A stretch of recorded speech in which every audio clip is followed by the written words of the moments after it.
Bismillahirrahmanirrahim. Assalamualaikum warahmatullahi wabarakatuh.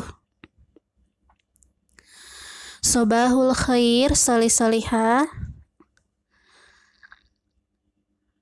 Semoga kita semua selalu diberikan kesehatan dan selalu dalam lindungan Allah Subhanahu wa Ta'ala. Amin ya Robbal Alamin. Khair, salih-salihah. Alhamdulillah di minggu ini kita masih diberikan kesempatan untuk menyimak pembelajaran akidah Islam.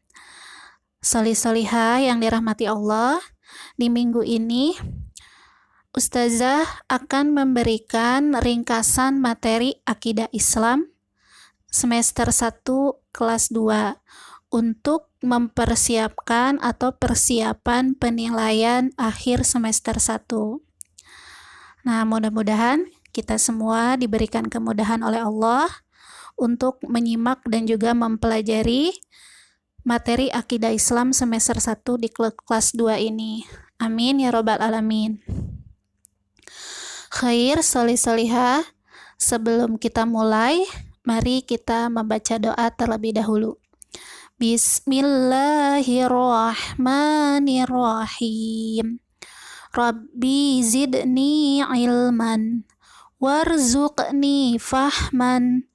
Ya Allah, berikanlah aku tambahan ilmu dan berikanlah aku pemahaman. Amin.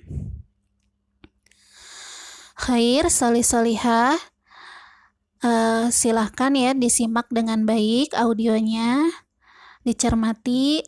Mudah-mudahan dengan demikian kita semua diberikan kemudahan oleh Allah untuk memahami dan mendalami materi akidah Islam di semester 1 ini. Nah, ringkasan materi yang pertama yaitu materi akidah Islam bab 1, Allah Sang Pencipta. Seluruh alam adalah ciptaan Allah, seperti hewan, tumbuhan, manusia, matahari, dan benda-benda lainnya. Adanya hewan-hewan yang hidup di darat, laut, dan udara menunjukkan bahwa Allah Sang Maha Pencipta. Al-Khaliq artinya Allah Maha Pencipta. Allah menyebutkan beberapa hewan dalam Al-Quran, di antaranya yaitu unta, semut, lebah, sapi, dan gajah. Allah menyebutkan unta dalam Al-Quran yaitu pada surah Al-Ghasyiyah ayat 17 yang artinya, tidakkah mereka perhatikan bagaimana unta diciptakan? Unta memiliki julukan kendaraan padang pasir. Allah menciptakan kelopak mata unta yang transparan dan panjang, agar unta mampu menghalangi pasir atau debu yang akan masuk ke matanya. Allah menciptakan hidung unta memiliki penutup khusus agar debu atau pasir tidak masuk ke hidungnya. Unta juga mampu bertahan hidup tanpa minum sampai 1 minggu karena unta memiliki kemampuan minum yang sangat banyak. Semut menjadi salah satu nama dalam Al-Quran yaitu pada surah An-Naml yang artinya semut. Salah satu kehebatan semut adalah semut mampu memikul 50 kali lebih berat dari berat tubuhnya. Semut memiliki pemimpin yaitu Ratu Semut.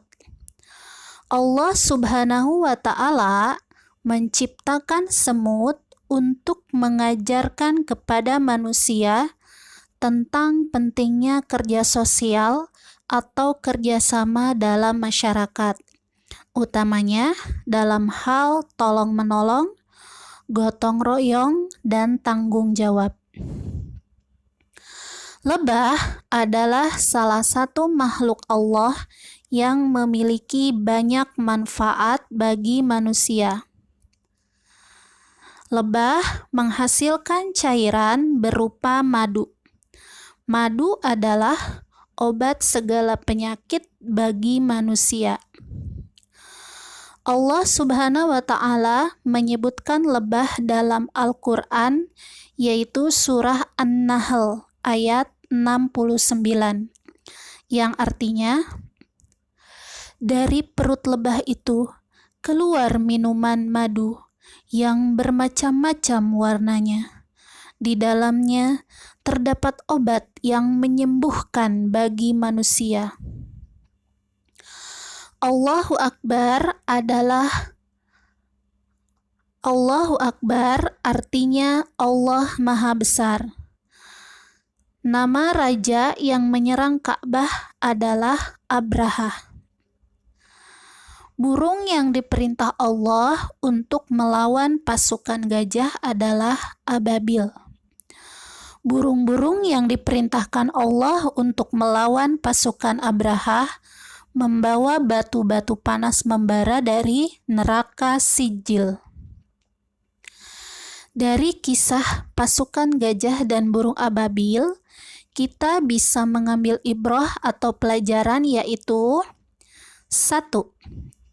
Hewan-hewan tunduk pada perintah Allah Subhanahu wa Ta'ala. 2. Allah yang memerintahkan burung ababil untuk menyerang pasukan gajah. Allah yang memerintahkan gajah supaya tidak mau berjalan untuk menghancurkan Ka'bah. Selalu bersyukur atas semua pemberian dan pertolongan Allah Subhanahu wa Ta'ala. Khair solih-solihah. Selanjutnya kita akan memasuki ringkasan materi Akidah Islam bab 2, yaitu Al-Basir. Allah adalah Tuhan yang Maha Kuasa. Seluruh benda yang ada di dalam bumi maupun benda-benda yang ada di angkasa dapat dilihat oleh Allah Subhanahu wa Ta'ala, karena Allah Maha Melihat. Al-Basir artinya Allah Maha Melihat. Allah berbeda dengan manusia, karena Allah pencipta manusia. Sebagai seorang muslim, salah satu cara kita bersyukur yaitu dengan mengucap alhamdulillah. Dalam kisah pemuda solih dan burung merpati, ada seorang murid yang diminta menyembelih burung merpati oleh gurunya. Tetapi murid tersebut tidak menyembelih burung tersebut karena dia merasa selalu diawasi oleh Allah Subhanahu wa Ta'ala. Ibrah atau pelajaran yang dapat diambil dari kisah pemuda solih dan burung merpati adalah 1. Allah melihat manusia dimanapun manusia berada, karena Allah Maha Melihat atau Al-Basir. Manusia harus selalu merasa diawasi oleh Allah Subhanahu wa Ta'ala. Manusia harus selalu ingat kepada Allah Subhanahu wa Ta'ala. Selalu melakukan amal solih. Selalu bersyukur atas semua pemberian Allah Subhanahu wa Ta'ala. Sifat ihsan yaitu selalu merasa diawasi oleh Allah Subhanahu wa Ta'ala. Orang yang memiliki sifat ihsan akan melakukan amal solih diniatkan hanya untuk Allah Subhanahu wa Ta'ala. Sifat orang yang memiliki sifat ihsan adalah: 1. Taat kepada Allah. 2. Rajin beribadah. 3. Semangat beribadah. 4. Bersungguh-sungguh dalam beribadah. 5. Menghindari keburukan atau kemaksiatan. Khair, solih-solihah. Ihsan adalah engkau beribadah kepada Allah seperti engkau melihatnya. Namun, apabila engkau tidak mampu melihatnya, sesungguhnya Allah melihatmu. Amal solih yang Allah terima adalah amal solih yang diniatkan untuk Allah saja. Amal solih yang akan membuat orang masuk surga. Allah akan melihat amal solih kita di mana saja. Khair, solih-solihah. Selanjutnya kita akan memasuki ringkasan materi Akidah Islam bab 3. Rizki adalah segala pemberian Allah untuk makhluknya. Allah memiliki sebutan Asmaul Husna Ar-Razak. Ar-Razak artinya Maha Pemberi Rizki. Seluruh makhluk, yaitu seperti hewan, tumbuhan, manusia, dicukupi kebutuhan hidupnya oleh Allah Subhanahu wa Ta'ala. Sebagaimana Allah berfirman dalam surah Saba ayat 24. Cara kita memohon rizki kepada Allah adalah dengan rajin beribadah dan berdoa kepada Allah. Orang yang meminta rizki pada selain Allah disebut musyrik. Contoh-contoh perilaku meminta rizki pada selain Allah yaitu: 1. Meminta pada dukun, meminta pada orang yang sudah meninggal, meminta pada makhluk, contohnya pohon atau jin, dengan memberikan sesajen. Kalimat thayyibah atau kalimat yang baik saat mendapat rizki adalah Alhamdulillah. Kata Alhamdulillah adalah atau artinya segala puji bagi Allah. Rizki Allah merupakan nikmat dari Allah Subhanahu wa Ta'ala. Contoh 5 macam rizki dari Allah yang patut kita syukuri. 1. Rizki berupa kesehatan. 2. Teman yang baik dan solih. 3. Keluarga yang menyayangi kita. 4. Makanan atau minuman yang baik dan halal. 5. Tempat tinggal atau rumah yang baik dan menyenangkan. Dalam surah Ibrahim ayat 7, Allah berjanji akan menambahkan rizki bagi manusia yang bersyukur kepada Allah Subhanahu wa Ta'ala. Oleh karena itu, kita harus selalu bersyukur atas semua pemberian Allah Subhanahu wa Ta'ala. Cara manusia mensyukuri rizki Allah yaitu: 1. Mengucap Alhamdulillah apabila mendapat rizki. Semakin bersemangat beribadah kepada Allah Subhanahu wa Ta'ala. Berbagi bersama sesama teman dan orang-orang yang membutuhkan.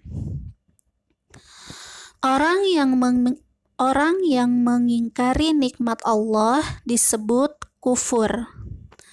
Mensyukuri nikmat Allah akan membuat kita terhindar dari sifat sombong. Nikmat yang paling berharga adalah kesehatan. Mengucapkan Alhamdulillah merupakan ungkapan rasa syukur. Bacaan Hamdalah disebut juga bacaan tahmid. Yang dimaksud kufur nikmat adalah tidak mensyukuri nikmat Allah Subhanahu wa Ta'ala. Nama lengkap Abu Qilabah adalah Abdullah bin Zaid al-Jarmi. Abu Qilabah lahir di kota Basrah. Abu Qilabah wafat pada tahun 104 Hijriah. Seseorang yang memiliki keadaan tangan dan kakinya sudah buntung, pendengarannya lemah, dan matanya sudah rabun, tetapi ia selalu bersyukur kepada Allah Subhanahu wa Ta'ala. Dia adalah Abu Qilabah. Seseorang yang keluar ke tepi pantai dan bertemu dengan Abu Qilabah adalah Abdullah bin Muhammad. Nikmat yang disyukuri Abu Qilabah adalah memiliki lisan. Abu Qilabah wafat pada masa kekuasaan Yazid bin Abdul Malik. Ibrah atau pelajaran yang dapat diambil dari kisah Al-Qilabah adalah: 1. Selalu bersyukur atas semua pemberian Allah Subhanahu wa Ta'ala. 2. Selalu bersabar atas semua ujian yang Allah berikan. 3. Senantiasa memuji Allah dalam keadaan susah atau senang. Khair, solih-solihah. Alhamdulillah. Itu tadi ringkasan materi Akidah Islam semester 1 dari bab 1 sampai dengan bab 3. Semoga anak-anakku semua bisa menyimak audionya dengan baik dan nanti bisa memudahkan ketika solih-solihah semua mengerjakan soal-soal penilaian akhir semester. Khair, solih-solihah, Ustazah cukupkan. Mohon maaf bila banyak kesalahan. Syukran kasiran. Wassalamualaikum warahmatullahi wabarakatuh.